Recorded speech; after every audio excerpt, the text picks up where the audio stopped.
a analizar, platicar, debatir sobre estos temas que a todos los mexicanos nos interesan. Si la cosa se pone movida, usted seguramente tendrá su propia opinión.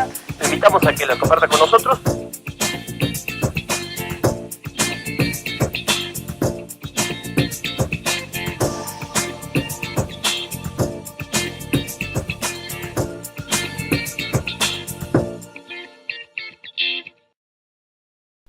Hola amigos de KWTV, me da mucho gusto recibirles en este su programa Es tu Derecho, un programa de la Comisión Mexicana de Derechos Humanos. El programa en el cual hablamos de los auténticos derechos humanos y el programa en el cual platicamos sobre temas de interés para todos que seguramente le darán una opinión muy certera de lo que está ocurriendo en el mundo. Y hoy, como siempre, me acompaña mi compañera Mónica para platicar de un tema, Moni, de un asunto maravilloso.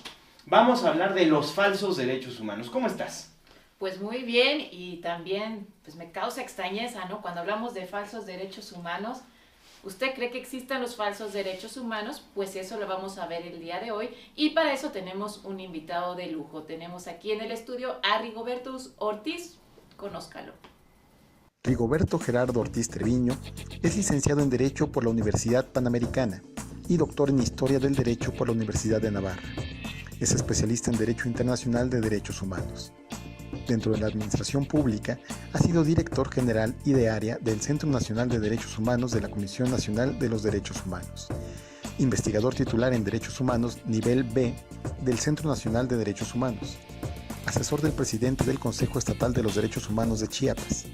Asesor del director general del Instituto Nacional de Ciencias Penales. Actualmente es director del área de investigación en el Instituto Nacional de Ciencias Penales. Ya estamos de regreso en este su programa, Es tu Derecho. Y Rigoberto, bienvenido, ¿cómo estás? Me da mucho gusto saludarte. Igualmente, muchas gracias por la invitación. A ver, Rigoberto, estamos hablando de los falsos derechos humanos. Para decir qué son los falsos derechos humanos, primero, pues tenemos que definir qué son los derechos humanos. ¿Nos podrías dar un concepto más o menos del cual podamos partir? Mira, derechos humanos es un término que se acuña al término de la Segunda Guerra Mundial, haciendo referencia en concreto a los derechos más humanos, valga la expresión, de la persona. Hay que recordar que en la Segunda Guerra Mundial, pues todos los derechos más elementales de la persona fueron vulnerados, desde la vida hasta la intimidad, desde la identidad hasta la libertad religiosa. Sucedió una serie de cosas que ni la peor de las imaginaciones se le hubieran ocurrido. 2 bombas atómicas, Auschwitz, los Gulag en la Unión Soviética, en fin. Y en 1948, la Organización de las Naciones Unidas proclama la primera gran Declaración Universal de Derechos Humanos, en la cual aparece un fundamento por vez primera universal, que es la común dignidad de todas las personas. Un documento que en mucho se debe al influjo de un filósofo personalista, el francés Jacques Maritain, que había sido el asesor de René Cassin, un juez francés, que fue en última instancia el redactor de este gran instrumento. Sin embargo, pues ya son más de 50 años de la existencia de esta declaración y hemos visto una evolución, que me atrevería a llamar incluso involución, en torno a este fundamento, a este concepto, de esta profundidad antropológica que tenían en primera instancia estos derechos. Entonces podríamos decir que eran los derechos comunes de toda persona por el solo hecho de serlo. De todas, absolutamente de todas. Okay. Este concepto tiene que ver naturalmente con el concepto de dignidad humana, Rigoberto. ¿Cómo podríamos definir entonces la dignidad humana? La dignidad es la eminencia, el valor que tiene una persona por sí misma. Por el hecho de ser personas, cada uno de nosotros tenemos un valor. Y esto hace que valgamos más que otras criaturas, que valgamos lo mismo. La dignidad humana es diferente a la dignidad de un perro. ¿Cuáles son las diferencias y por qué existen? En efecto, cuando hablamos de dignidad, estamos haciendo un juicio de valor y por tanto es algo comparativo con respecto a otras criaturas. Solamente nosotros tenemos inteligencia y voluntad, lo cual implica que somos libres. Yo en lo personal tengo mucho cariño por mi perro, y mi perro de hecho tiene afectos, tiene un conocimiento afectivo, pero mi perro no va a celebrar un contrato, no va a redactar un testamento, De hecho, ni siquiera vivimos en una sociedad de convivencia, ¿no? Incluso hoy en día se maneja coloquialmente el término adopción para establecer una relación con un animal. En realidad un animal se le adquiere. La adopción solamente implica un vínculo entre personas, en que por obediencia al interés superior del menor, es decir, el conjunto de derechos que atañen a un menor, pues efectivamente se adquiere una relación paterno-filial para garantizar todos y cada uno de esos derechos del menor. La dignidad radica en última instancia en que somos libres y que somos capaces de decidir sobre nuestra propia vida. ¿Esto tendría que ver con una connotación religiosa? ¿Hay que darle una connotación religiosa? ¿O independientemente de las cosas en las que uno crea, esto es cierto, Rigoberto? Esta es una pregunta muy importante, porque Naciones Unidas la hizo en 1993, justamente preparando el 60 aniversario de la Declaración. Y en ese afán de buscar la secularidad de los derechos humanos y que sean verdaderamente universales, respetando al Islam, respetando al judaísmo, respetando el ateísmo, etc., pues consideraban que el término dignidad era vinculado con la Iglesia Católica. En realidad es un término que viene desde el derecho romano y que por otro lado quien lo acuñó sí fue un cristiano pero luterano, llamado Manuel Kant. En una obra que se llama La Fundamentación de la Metafísica de las Costumbres, este filósofo nos dice que todo ser humano no puede ser tratado como un medio sino como un fin. Y esto en el periodo entre guerras, es decir, entre la Primera y la Segunda Guerra Mundial, una serie de filósofos lo retoman, porque también en la Primera Guerra Mundial, que se nos olvida, pues hubo una serie de atrocidades impensables. Por tanto, se revalora el significado de ser persona y se convierte esto en el fundamento de todos y cada uno de los derechos, más que considerar el derecho como algo por sí mismo. Se le considera el derecho más bien como un medio, un servicio a la persona. Y esto fue, digamos, el puntal para la Declaración Universal de 1948. Afortunadamente, no se quitó el fundamento de la dignidad, a pesar de los debates. Sin embargo, hubo dos hitos, en 1994 y 95, que implicaron una especie de surgimiento de cuarta generación de derechos humanos, que creo que es la temática que hoy en día se presenta como el núcleo de confusión en la temática. Así es. Fíjate que en muchas preguntas que realizan a la sociedad en torno a los derechos humanos, algunos ya están muy confundidos en torno a este concepto. De hecho, algunos ya lo ven incluso como algo negativo. Lo asocian con estrategias jurídicas para sacar a violadores, secuestradores de la cárcel. Vaya, lamentablemente los derechos humanos se le ha puesto esa etiqueta a muchas cosas que no son derechos humanos.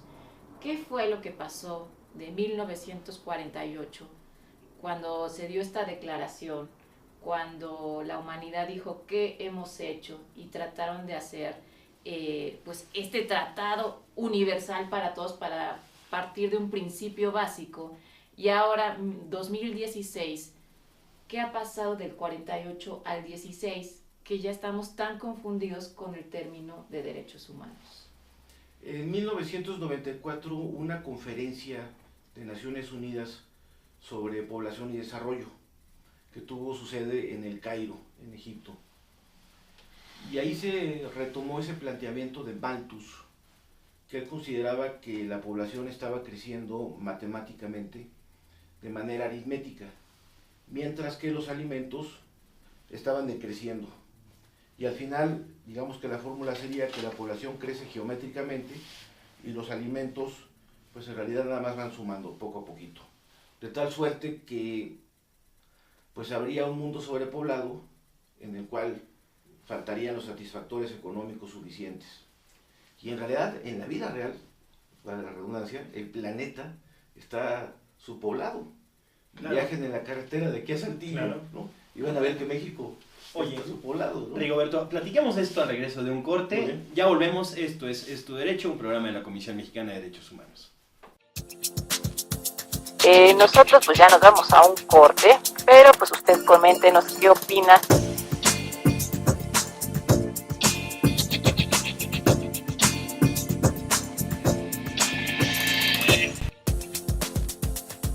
Ya estamos de regreso en este su programa Es Tu Derecho, un programa de la Comisión Mexicana de Derechos Humanos.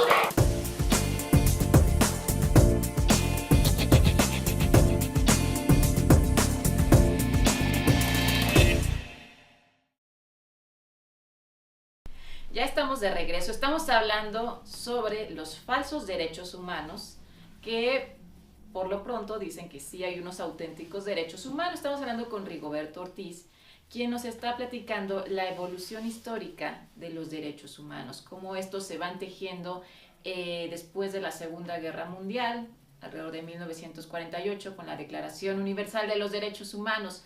Sin embargo, posteriormente surgen otras conferencias mundiales que van enfocadas a la sobrepoblación. A ver, Rigo, continúa, por favor. Sí, esta conferencia tenía por finalidad hablar sobre la distribución de satisfactores económicos y sobre el control de natalidad, precisamente bajo la premisa de que iba a ser insuficiente los recursos respecto del desarrollo, del crecimiento poblacional. Y como decía hace rato, medianamente en broma, si uno se dirige en la carretera hacia el norte de la República, pues se encuentra que el país, pues más bien se encuentra concentrado en núcleos urbanos y que hay una gran parte de la nación que está despoblada.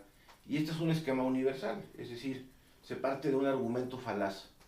Sin embargo, pues de aquí se van diseñando una serie de políticas públicas internacionales en lo que va a ser el proyecto de desarrollo del milenio, donde va a haber una serie de metas sobre el crecimiento de la población que va a ser referenciado a una serie de derechos que se conocen como sociales, como es el derecho a la salud, el derecho a la educación, a la alimentación, a la vivienda, y que fundamentalmente pues van implicando una imposición de modelos que no necesariamente encajan con todas las culturas.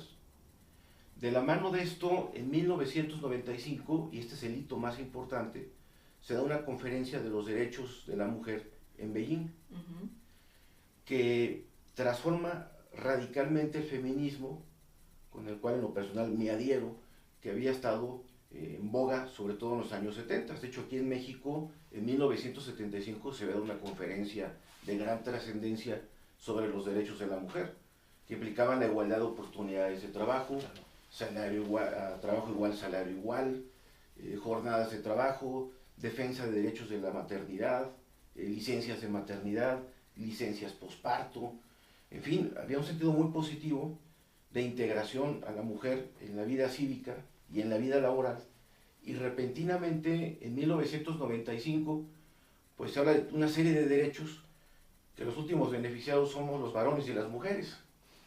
Si nos empieza a hablar de una nueva doctrina que se conoce como teoría de género, en la cual se parte de la base de que el sexo no es una situación biológica, sino cultural, que las decisiones personales sobre nuestra vida sexual y sobre nuestra identidad personal se sitúan sobre todo en el ámbito de influjos culturales y sociológicos.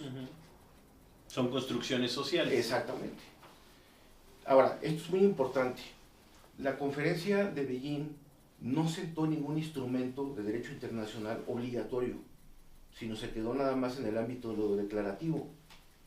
Es decir, muchos de los derechos que ahí aparentemente se acuñaron bajo la terminología de derechos sexuales y reproductivos no están en un terreno de la obligatoriedad para efectos del derecho internacional. No son vinculantes. No son vinculantes. Esto es importante porque hoy en día mucha gente busca reivindicar estos derechos cuando todavía están en ciernes. Claro, ese es un punto importantísimo y que no vemos, porque lo presentan como conquistas ya dadas, este grupo de derechos que además hay que decirlo, alejan o no terminan de contribuir, al menos de manera directa, con la dignidad de la persona. Este concepto a mí me parece muy interesante cómo nos ha ido llevando desde la dignidad de la persona hasta estos nuevos conceptos que parece ser que trastocan el propio concepto del ser humano. ¿Qué más podríamos decir al respecto entonces, Rigoberto? Me voy a poner un ejemplo muy concreto. El día de ayer yo estaba en el centro de la ciudad, justamente al lado del antiguo Palacio de Chicotenca, donde ahora está sesionando la Asamblea Constituyente de la ciudad, ¿no? Construyendo una cosa extraña, ¿no? Sí, porque eso te habla de esta confusión. Yo no llamaré tanto ¿Pero falsos fuiste derechos humanos. a la sesión? Así es. Fuiste a la sesión. A ver, ahorita nos platicas. Yo soy ciudadano, Claro. además, yo voté. Tienes todo el derecho. Participé, digo, no como candidatos, pero pues claro que me preocupa, ¿no? Aquí vivo, ¿no? Y pues se está hablando de una serie de cosas que además no podrían ser exigibles. Es decir, Cuando se está hablando sobre una sexualidad plena, que es un derecho que tendríamos aquí en la Ciudad Es un de buen México, Al placer, ¿no? Creo que hay derecho al placer. también, por ejemplo, o un concepto de derecho a la felicidad que es muy distinto al que se manejaban por los padres fundadores de los Estados Unidos en el siglo XVIII, pues de qué estamos hablando con esto de la sexualidad plena. Por ejemplo, hay personas que han optado en su proyecto de vida por la vida del celibato. ¿Y eso qué? Sería anticonstitucional a la luz de este texto, ¿no? Generado por O si esta no, Asamblea ¿a dónde va Constituyente. uno a reclamar ese derecho, no? Como hay una acción procesal, Claro. es decir, una facultad para exigir lo que me es debido. ¿A los quién tribunales. demando por una insatisfacción en ese campo? Es que es un tema realmente profundo del que están hablando, pero que nos lleva justamente a esta confusión, Rigoberto, de lo que sí son y lo que no son los derechos humanos. Bajo todo lo que nos has planteado, creo que ya estamos en condiciones entonces de dar una definición de derechos humanos. Son los derechos inherentes a toda persona por el hecho de serlo, pero que deben ser reconocidos por el derecho positivo, tanto internacional como nacional. ¿Por qué? Porque de otra manera no los puedes reclamar. Si se quedan en un terreno declarativo son cartas a Santa Claus, serían un mero conjunto de buenos deseos. Buenos deseos. Sino tiene que haber instrumentos para hacerlos reclamables. Pero para hacerlos reclamables, efectivamente tienen que tener una estructura jurídica. Nosotros los abogados esto lo llamamos técnicamente norma, que implica un supuesto de hecho y consecuencias jurídicas. El supuesto de hecho es la hipótesis y las consecuencias jurídicas es cómo lo haces exigible. En efecto, la sexualidad plena, pues cómo la hago exigible. En mi caso vivo solo, bueno, he hablado de mi perro, pero pues cómo reclamaría un derecho si veo a una señorita que me parece medianamente atractiva o sencillamente me es indiferente el tema. Claro. Esta serie de planteamientos de derechos imposibles Pero además, de fíjate, exigirse, este es el problema. y esta es la otra parte de la ridiculez de este tipo de normas. El deber fundamental del ciudadano bajo este criterio de la nueva Constitución es ejercer esos derechos. O sea, la propia Constitución te exige que exijas esos derechos como si esa fuera la única contraprestación. Es una cuestión realmente muy complicada de entender lo que trataron de decirnos. Parece ser que hay una buena intención, no podríamos decir lo contrario, pero me parece que definitivamente solo genera confusión. Pero ¿no, Moni? aparte, a ver, Rigoberto, tú que estuviste por ahí, son muchísimos los derechos que van en este proyecto de Constitución de la Ciudad de México. Independientemente que yo esté a favor o en contra de algunos que tal vez yo no considero derechos, tampoco tienen el presupuesto para que uno como ciudadano pueda ir y exigir su derecho. O sea, se fue más allá del concepto de carta Santa Claus esta Sí, Constitución. así es. Y realmente caímos en algo ridículo. Fue como la quimera de un grupo de iluminados que dijeron, vamos a escribir Utopía 2, ¿no? Y ahorita es una confusión enorme porque obviamente van a salir estos derechos y vamos a decir, wow, la Ciudad de México es lo máximo porque tenemos todos estos derechos. Sin embargo, muchas veces en la Ciudad de México no tenemos los derechos más elementales. Hay un principio, que lo dice el artículo 1 constitucional, de una reforma que no fue tan mal hecha, es decir, una reforma muy sensata que se dio en 2011, en la que dice que los derechos humanos son progresivos. Exacto. Esto quiere decir que además de que van evolucionando, también para su exigibilidad pues se requiere de presupuesto, sobre todo en los derechos de carácter social, por ejemplo la prestación del servicio a la salud. Sin embargo, hoy en día estamos viendo que a nivel federal hay un fenómeno a la inversa de estas exigencias en este proyecto de constitución aquí en la ciudad. Vemos cómo se va adelgazando al IMSS, cómo se va adelgazando al ISSSTE, y lo que eran figuras que antes eran un orgullo de los derechos sociales en la historia del derecho propio, del derecho mexicano, pues hoy en día vemos que ya las pensiones no son como se habían previsto antes, vemos que ahora se han transformado en afores, Claro. vemos que hemos perdido derechos laborales, y como esto, pues es porque no hay presupuesto. La vivienda, Claro. ya quien le alcanza para comprarse Oye, una Moni y casa. Rigoberto, platiquemos de esto, ya estamos en tema, al regreso de este corte, ya volvemos. Nosotros pues ya nos vamos a un corte, pero pues ustedes coméntenos qué opinan.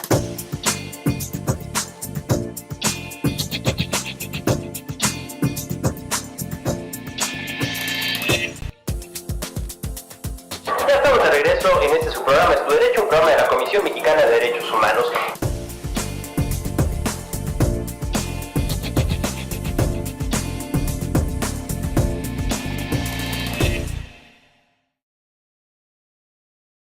Ya estamos de vuelta, estamos hablando sobre los falsos derechos humanos y tengo aquí a mi lado izquierdo a Rigoberto Ortiz. A ver, Rigoberto, estamos hablando sobre esta carta a Santa Claus, los reyes y demás personajes ficticios, que es la Constitución de la Ciudad de México, una constitución de avanzada y progresista, según dicen sus propios autores. ¿Coincides con esto? Pues de volada diría dos cosas. Primero, que en realidad no es una constitución, porque la Ciudad de México no va a ser un estado de la federación, sigue siendo una entidad federativa, que es una sutileza constitucional, pero que tiene muchas implicaciones. En realidad es más bien una especie de ley orgánica, que lo que haría, mejor dicho, son definir las facultades y competencias del Poder Judicial local, del Poder Legislativo local, del Poder Ejecutivo.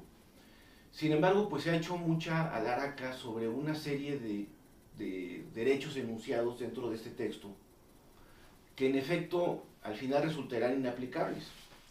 Es cierto que la Ciudad de México es liberal, es cierto que la Ciudad de México, a través de reformas de su Código Civil como de su Código Penal, pues va implicando que el mosaico complejo que es una ciudad cosmopolita como esta, pues tenga un reconocimiento de derechos.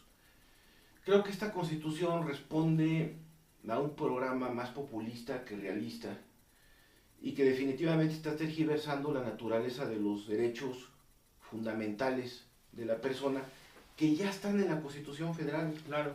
Y por tanto en los instrumentos internacionales de los que el Estado mexicano es parte, y que ya contamos con una serie de mecanismos como es el juicio de amparo o el sistema no jurisdiccional como es la Comisión Nacional de los Derechos Humanos para hacerlos exigibles. Es decir, esto está siendo solamente un agregado de un proyecto político impracticable, que además, como bien decíamos, tendría costos que la propia ciudad no va a ser capaz de sostenerlo, si no vean cómo el actual jefe de gobierno está reclamándole a la federación que le ha hecho un recorte presupuestal considerable, y pues aquello va a terminar en letra muerta. Ahora, en descargo del trabajo de los constituyentes, hay gente sensata, hay constitucionalistas de profundo reconocimiento como catedráticos e investigadores. Pues eso es un alivio, que hayas visto gente sensata, porque... Y sí, el debate va adelgazando este borrador y va tendiendo más hacia esa ley orgánica, afortunadamente, que les decía. Pero además hay una buena noticia en ese sentido, y es la posibilidad de que el ciudadano participe precisamente a través del envío de iniciativas a la Asamblea para que sean discutidas estas iniciativas en los propios debates de las comisiones, lo que hace que dentro de todo tengamos algo de espacio para poder ser escuchados. Entonces usted, Mónica, tú, Rigoberto, podemos, de aquí al 8 de noviembre de este 2016, hacer llegar nuestras propuestas, nuestras ideas, después de haber leído, por supuesto, el documento original, lo cual puede dar ciertas pesadillas, pero de manera general podemos hacer algunas contribuciones y hacerlas llegar a la Cámara, y la Cámara está no solamente dispuesta, sino obligada a no solamente recibir las propias propuestas, sino publicarlas en la Gaceta Oficial, la Gaceta Parlamentaria. Y esto hace que se tengan que incluir en el diario de debates. Así que hasta el 8 de noviembre tenemos esta posibilidad, lo que es algo, pues bueno, ¿no? Nos invita a participar. Hay que enviar un correo a asambleacdmx@congreso.gov.mx, esa es la dirección en la cual se tiene que enviar el documento. Pero bueno, terminamos de hablar de esta Constitución que trae y presenta muchísimos derechos de los que podríamos considerar falsos. Moni, tú tenías ideas de más derechos falsos a discutir.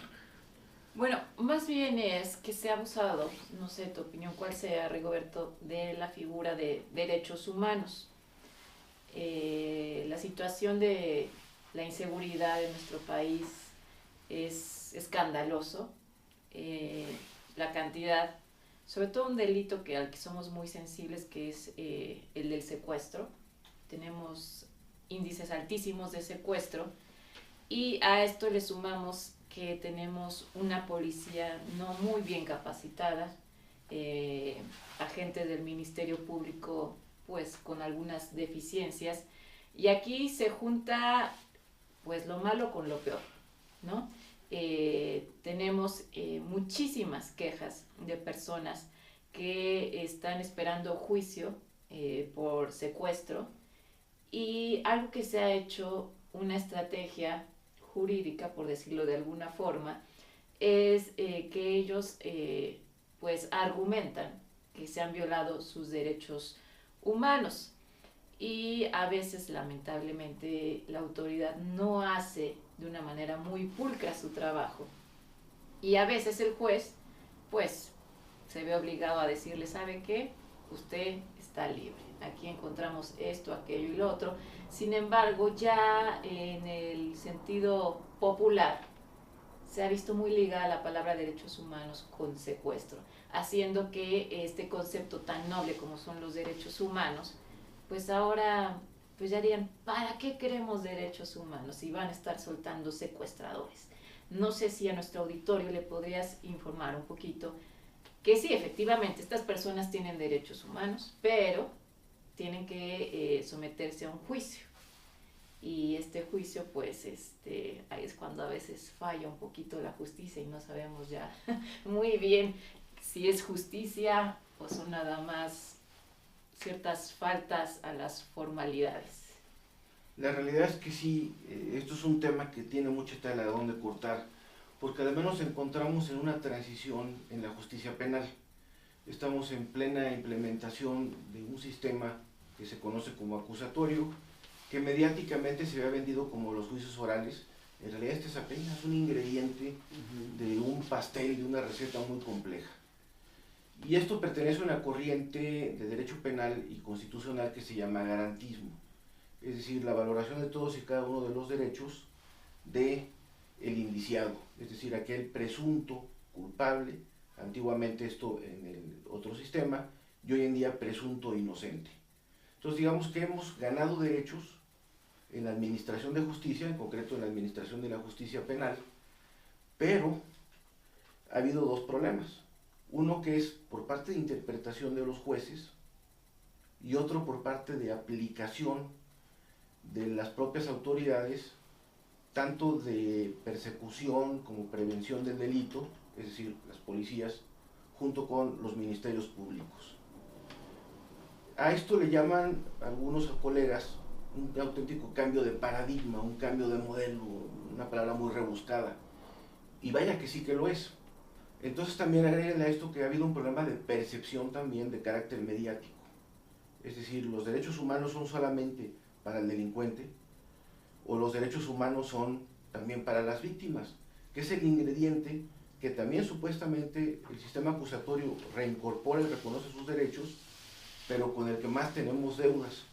Y como es el que se siente, vamos a llamarlo así, directamente afectado por la comisión de delitos tan graves como es el caso del secuestro, o podríamos hablar también del caso de las desapariciones, privaciones ilegales de libertad también por particulares, para provocar incluso desplazamiento de población, como sucede en Tamaulipas o ha sucedido en Michoacán, las extorsiones, en fin, todo lo que es la delincuencia organizada, pues está, digamos, pendiente una ecuación para encontrar el equilibrio, lo cual merece que le dediquemos un poquito de tiempo para detenernos en esto con mucha puntualidad.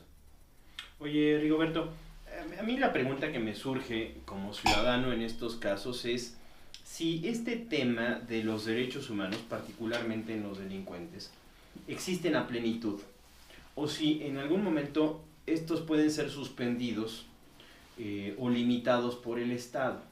Siempre tenemos derechos, independientemente de cómo nos comportemos, o hay un punto en el cual, porque nuestro comportamiento no corresponde a lo que implica ser humano, estoy tratando de explicarlo de la mejor manera, mis derechos tienen que ser suspendidos.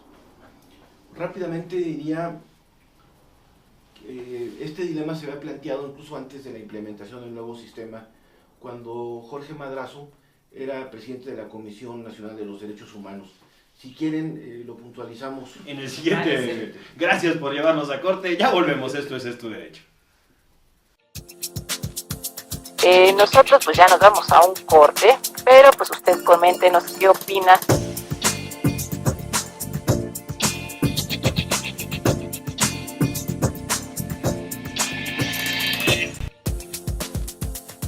Ya estamos de regreso en este su programa Es tu Derecho, un programa de la Comisión Mexicana de Derechos Humanos.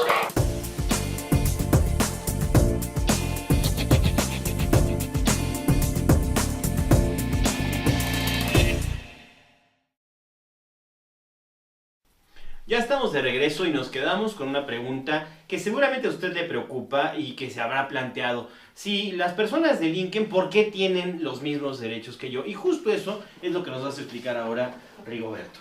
Cuando le hicieron esa pregunta a Jorge Madrazo, entonces presidente de la Comisión Nacional de Derechos Humanos, él dijo que un presunto delincuente siempre será persona. Lo que sucede es que en esta ecuación tiene que haber una equidistancia con los derechos de la víctima.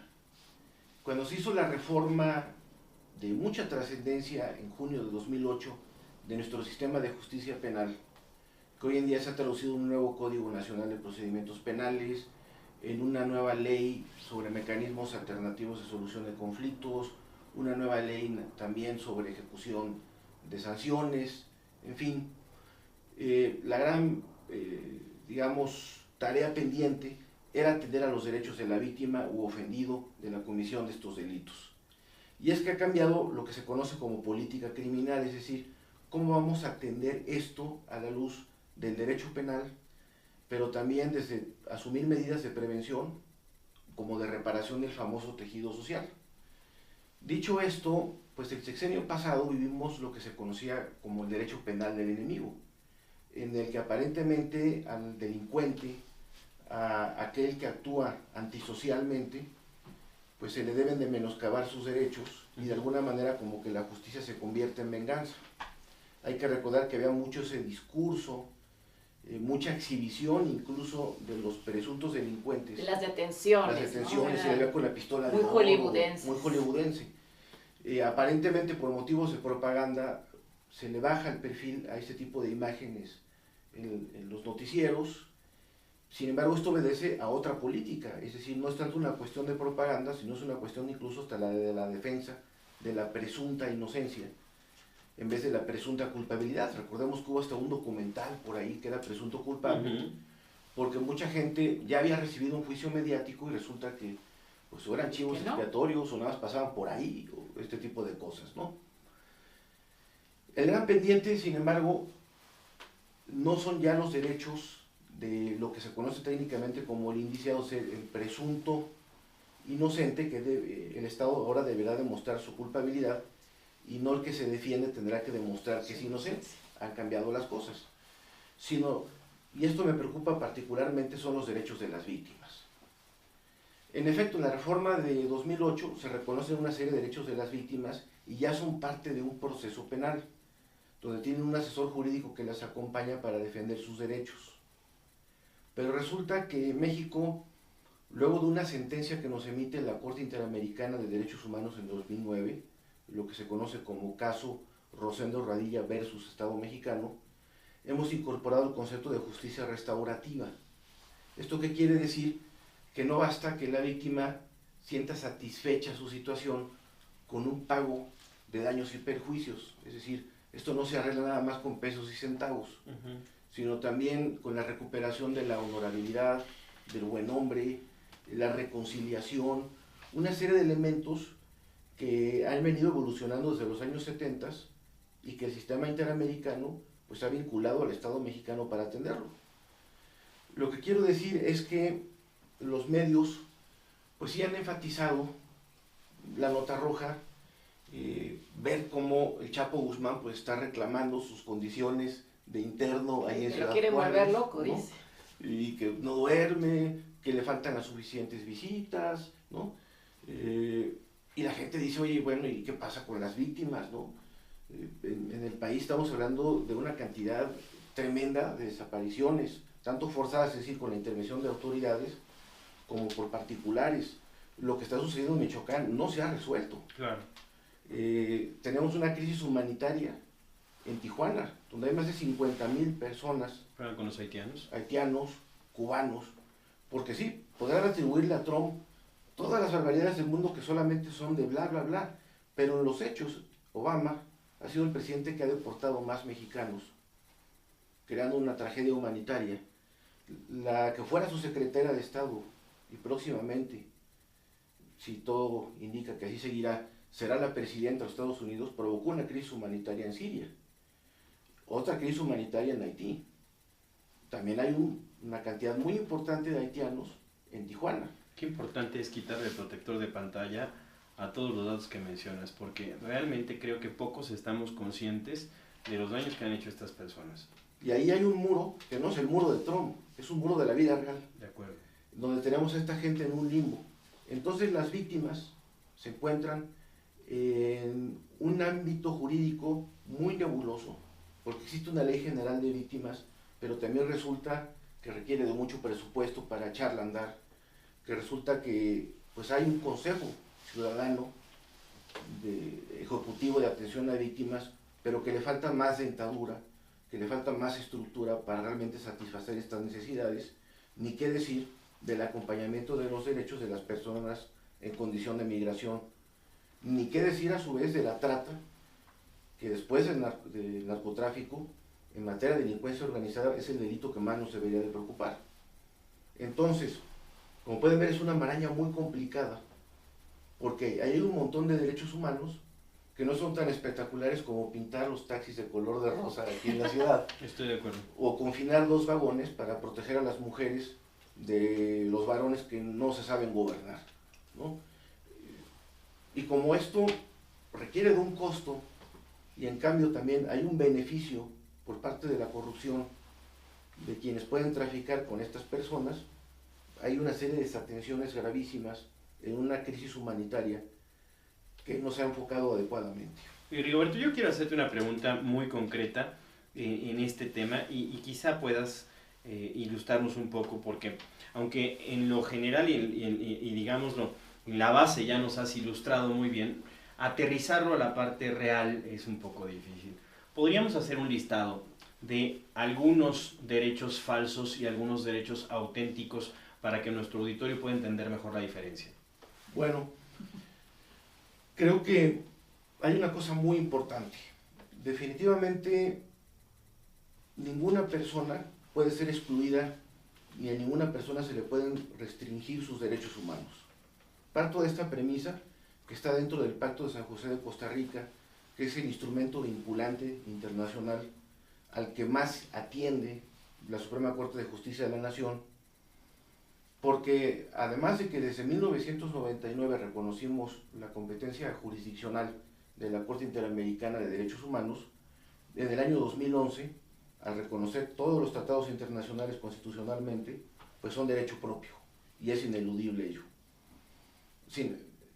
Por tanto, no puede haber restricciones de derechos. Lo que quiero decir es que todo grupo, toda minoría, tiene que ser incluida.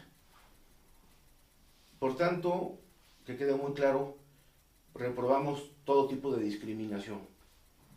Lo que no se puede hacer es tergiversar los conceptos jurídicos. Hace rato planteaba el dilema de la adopción. La adopción no es un derecho de los padres. La adopción es un derecho del menor, Claro.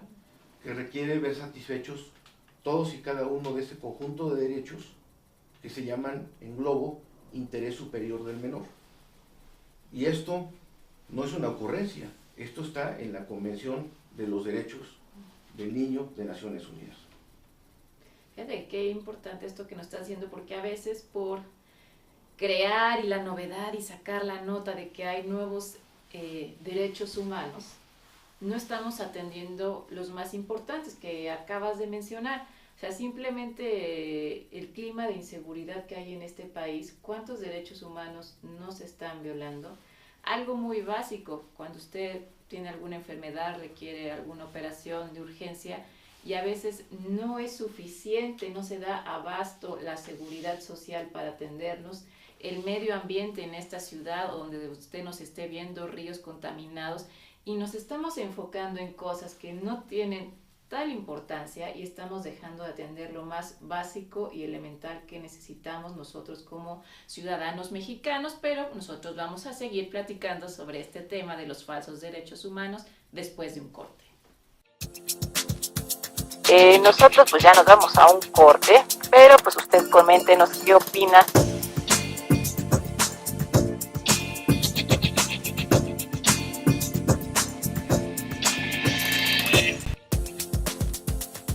Ya estamos de regreso en este su programa Es Tu Derecho, un programa de la Comisión Mexicana de Derechos Humanos.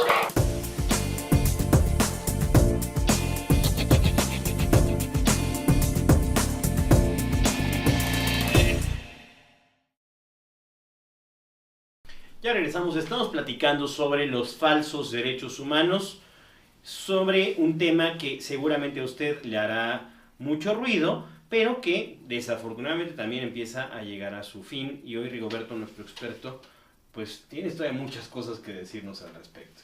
Hay mucha tela donde cortar, pero tendremos que priorizar algunos temas, ¿no? Los derechos humanos definitivamente son un gran logro de la humanidad, sin duda. La reforma tanto de la justicia penal de 2008, constitucional, federal, como la reforma de 2011 del pleno reconocimiento de los derechos humanos, sobre todo en tratados internacionales de los que el Estado mexicano es parte, es un magnífico logro, porque hay algo que es muy importante. Es cierto, se fundamenta de la dignidad de la persona, pero sobre todo se entienden con el escudo que tenemos los ciudadanos ante el posible acto de abuso de la autoridad. Dicho esto, pues tenemos tareas pendientes muy importantes que a lo mejor mediáticamente no son propicias para los aplausos de lo políticamente correcto, que a lo mejor no es tan visible como, insisto, pintar los taxis de color de rosa y hacer campañas de aplauso y hacer campañas que a lo mejor ya suenan para ambiciones personales del año 2018, ¿no? Sino que aquí lo que nos tiene que preocupar es que el titular de todos y cada uno de los derechos humanos somos las personas. En nuestro país hay gente en condición de pobreza extrema que muere de hambre. Hay gente que muere de enfermedades que según la Organización Mundial de la Salud ya están erradicadas. Tuve la oportunidad por motivos de trabajo de vivir en Chiapas durante 1 año y medio y estuve muy cercano a comunidades indígenas en los altos de este estado. Bueno, las condiciones de desnutrición de muchísimos hermanos indígenas, celtales, tzotziles, son escandalosas. Ni qué decir, por ejemplo, de que en efecto hay que defender los usos y costumbres de los pueblos originarios, pero no todos los usos y costumbres son compatibles con los derechos humanos, y la mujer ahí sigue siendo excluida para votar y ser votada, por ejemplo, en la vida ciudadana, pero incluso ejercen trabajos. Vi mujeres de más de 70 años cargando madera para hacer chimeneas, en fin, los altos son fríos, es una región fresca. Siempre asociamos a Chiapas con el calor, pensamos en el estado de la Cándona, pero hay una zona de coníferas, ¿no? ¿Y qué decir de la educación allá? Ni qué decirlo, ¿no? Es decir, encontramos un estado que se encuentra marginado y congelado en el tiempo, donde todavía hay casi casos, donde parece más importante la figura del gobernador casado con una actriz, y estamos perdiendo el árbol en el bosque de lo mediático. Ahí hay derechos a la salud, derechos a la vida, elementales que requieren de atención urgente. Y lo que hemos comentado sobre la problemática de la atención en las clínicas públicas. Hay mucha proactividad, afortunadamente, en el IMSS como en el ISSSTE, y hay una mejora en la atención de primer piso a los pacientes, pero hay muchas clínicas donde no llegan los medicamentos y donde no alcanzan las camas, y por eso hemos visto a mujeres que se han visto en la necesidad de parir en las aceras, en la calle, antes de llegar al lugar. Y bueno, pues el índice de mortandad infantil por mala atención en el parto en este país es muy alto. Y es un asunto que tampoco se está atendiendo, insisto, porque no es visible, no es lo mismo que la aprehensión de un gran capo. No es mediático. No es mediático, ¿no? No es atender a una minoría que requiere, sí, efectivamente, que el derecho se aboque a ella, pero que desde luego en el orden de prioridades ni por mucho está en las condiciones de menores que mueren de hambre. Vamos a un caso todavía más grave, que es el caso de la cantidad de migrantes que tenemos en el país, que son víctimas de extorsiones, no solamente en la ruta por el Golfo, sino también la ruta por el Pacífico. Hace poco en Guadalajara, una universidad privada anunciaba con bombo y platillo que había admitido a un estudiante sirio. Fantástico, los sirios son magníficas personas y requieren de toda la atención como tal.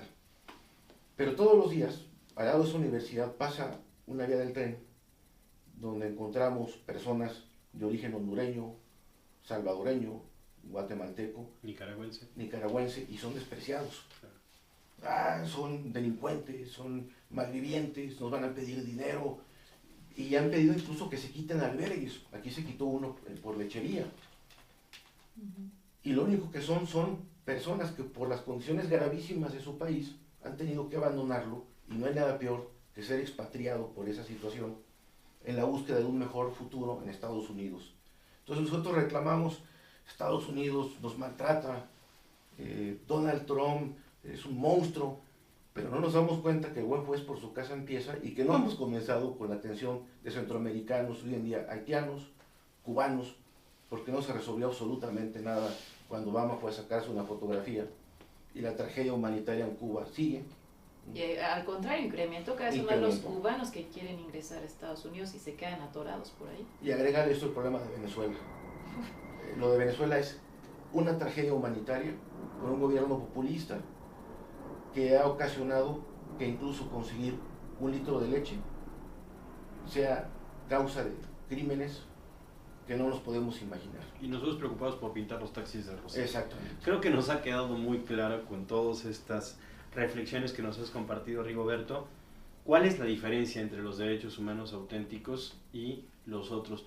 Pero creo que incluso fue más allá esta reflexión, porque no solamente nos hablaste de los derechos humanos auténticos y de los falsos, sino que nos ayudas a reflexionar en cuáles son los derechos más urgentes sobre los cuales debemos trabajar, y nos dibujas una agenda que creo para todos será muy útil, una agenda que nos habla de defender la vida en la cuestión amplia, una agenda que nos habla de defender el derecho de la víctima o el derecho del otro a la par que mi derecho, que nos puede hacer reflexionar también en este tema de la propia vida. En fin, una serie de temas y de derechos que nos has dejado con toda claridad plasmados en este programa. Así es, y bueno, como ustedes saben, vivimos en comunidad y lo menos que podemos hacer es pues tener estos derechos humanos con el que está a mi lado, enfrente, al otro lado, respetarlo, tratarlo con cortesía. Y bueno, como último punto, Rigo, ¿cuáles son las oportunidades que ves? Sabemos que no todo es color de rosa como los taxis, pero hay ya ciertos avances, oportunidades, ¿es cierto? Yo creo que sí. Decía, estas reformas son cruciales. Hay que ver con optimismo esta reforma en la nueva justicia penal. Y yo diría, en lo que comentas, que no basta con la tolerancia en nuestra convivencia cotidiana, sino dar un paso más, que es la solidaridad. La solidaridad es la justicia en la cual aportamos lo que le corresponde al todo por el bien común. Y cuando tenemos claros los fines, sabemos qué medios tenemos que poner. La persona humana es un fin en sí mismo, y el bien común es la atmósfera donde ésta se desarrolla. Por ahí es donde tenemos que orientarnos. Rigoberto, qué buena reflexión y qué padre que nos hayas llevado por tantos conceptos importantes. Hablamos de dignidad, hablamos de derechos, hablamos de solidaridad, naturalmente incluiste la subsidiariedad, y adicionalmente hablamos de libertad y de bien común. Y defines el bien común como este conjunto de condiciones en los cuales las personas alcanzan a cumplir con todas aquellas cuestiones necesarias para su trascendencia, para efectivamente alcanzar la dignidad. Yo te quiero agradecer mucho que nos hayas acompañado. Espero que la hayas pasado bien en este programa. Moni, pues ya se nos está acabando el tiempo, ¿no? Pues se nos termina el tiempo. Le agradecemos a usted que nos haya visto aquí en KW Televisión. Nosotros nos despedimos y no se olviden, nos vemos aquí la próxima semana en Es Tu Derecho, un programa de la Comisión Mexicana de Derechos Humanos. Gracias Hasta al pronto. equipo de producción. Hasta luego.